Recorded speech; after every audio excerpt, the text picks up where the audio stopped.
The International Accounting Standards Board, which is responsible for issuing IFRS standards, has come a long way since its establishment in 1973. In this video, we are talking about major moments in the history of the IFRS Foundation, including key developments related to the International Accounting Standards Board. So let's get into it. In 1973, the professional accountancy bodies of the following 9 countries established the International Accounting Standards Committee. The International Accounting Standards Committee had 2 primary functions. 1. To issue international accounting standards to be observed in the accounting records and presentation of financial statements. And 2. To promote global acceptance and observance of the International Accounting Standards.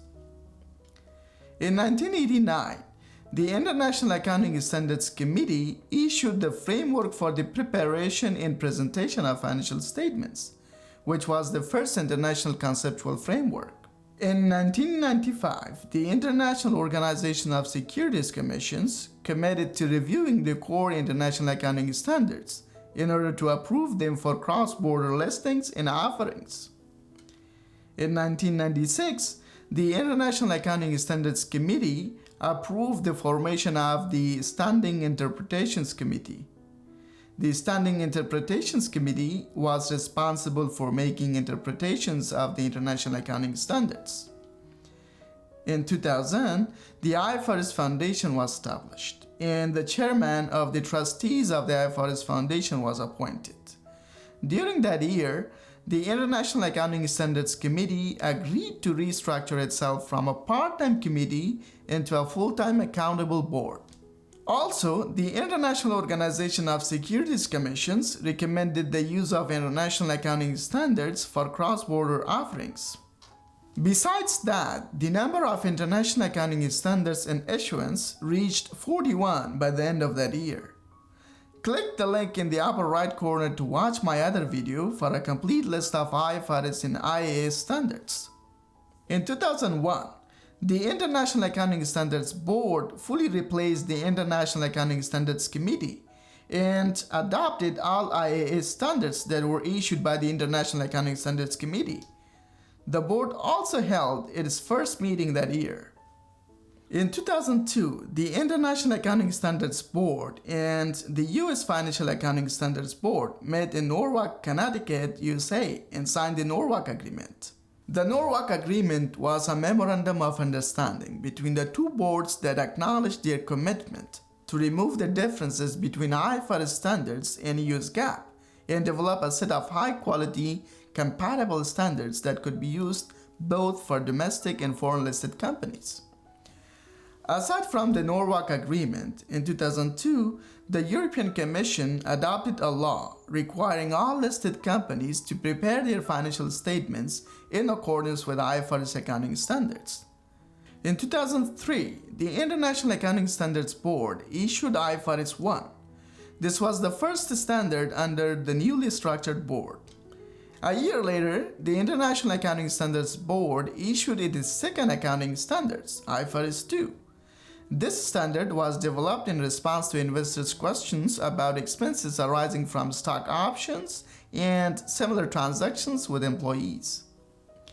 In addition, during that year, the IASB initiated a project to develop a separate framework in accounting standards for small and medium-sized entities.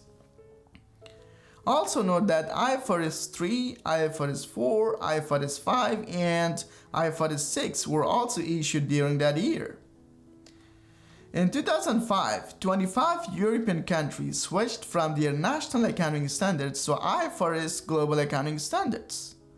On top of that, Hong Kong, South Africa, New Zealand, and Australia also adopted IFRS accounting standards.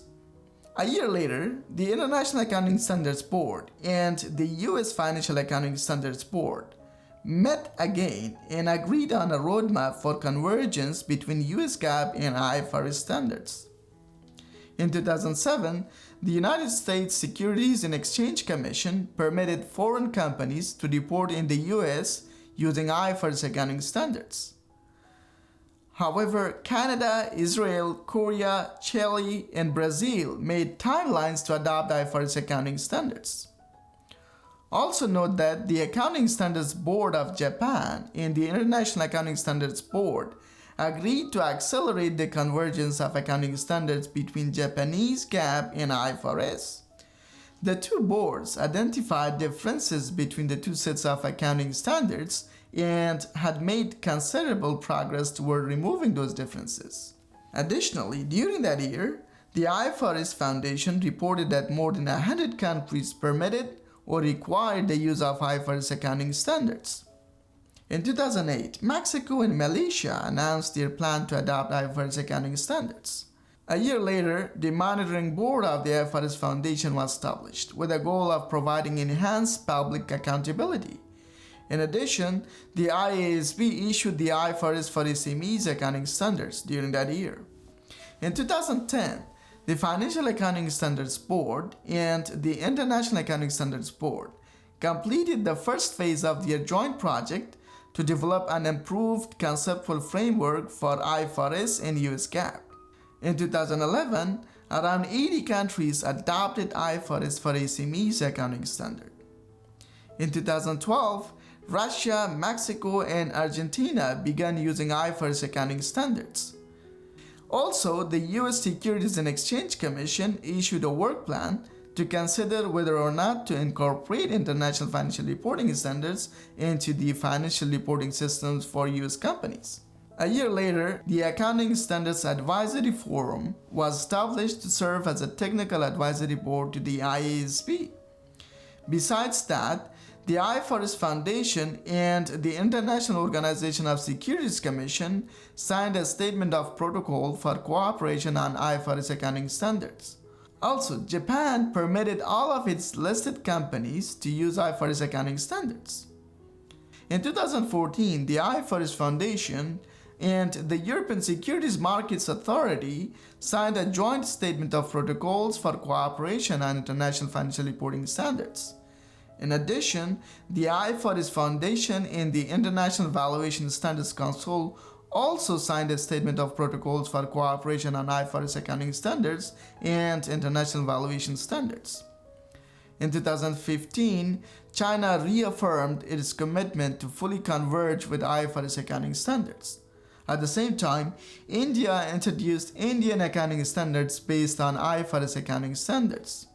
In 2016, Indonesia repeated its commitment to completely converge with IFRS accounting standards. In 2017, the US Securities and Exchange Commission mandated the use of IFRS accounting taxonomy for their foreign-listed companies. After that report, it's now safe to assume that IFRS accounting standards are unlikely to be adopted by the US Securities and Exchange Commission. The IFRS accounting taxonomy improves communication between users and preparers of financial statements by using features to label required disclosures and make them accessible to users of electronic reports. In 2017, Saudi Arabia adopted IFRS accounting standards for all their publicly accountable entities.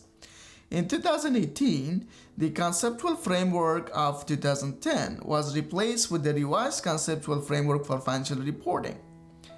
The revised conceptual framework sets out the fundamental concepts of financial reporting that support IFRS accounting standards. In 2019, the European Commission published the European Single Electronic Format Regulation, which involves the use of the IFRS accounting taxonomy. In 2020, the IASB responded to the COVID-19 pandemic by providing dedicated material that assisted the application of IFRS accounting standards. In 2021, the IFRS Foundation trustees announced the formation of the International Sustainability Standards Board. The International Sustainability Standards Board aims to develop a set of high-quality sustainability disclosure standards to meet investors' information needs. In 2022, the IASB published its strategic priorities for the next 5 years and mentioned that developing digital financial reporting and refining the accessibility and understandability of IFRS accounting standards was among their top priorities. Alright, if you have got value from this video, click the subscribe button for more videos. Thank you so much for watching, and I will see you hopefully in another video. Bye bye.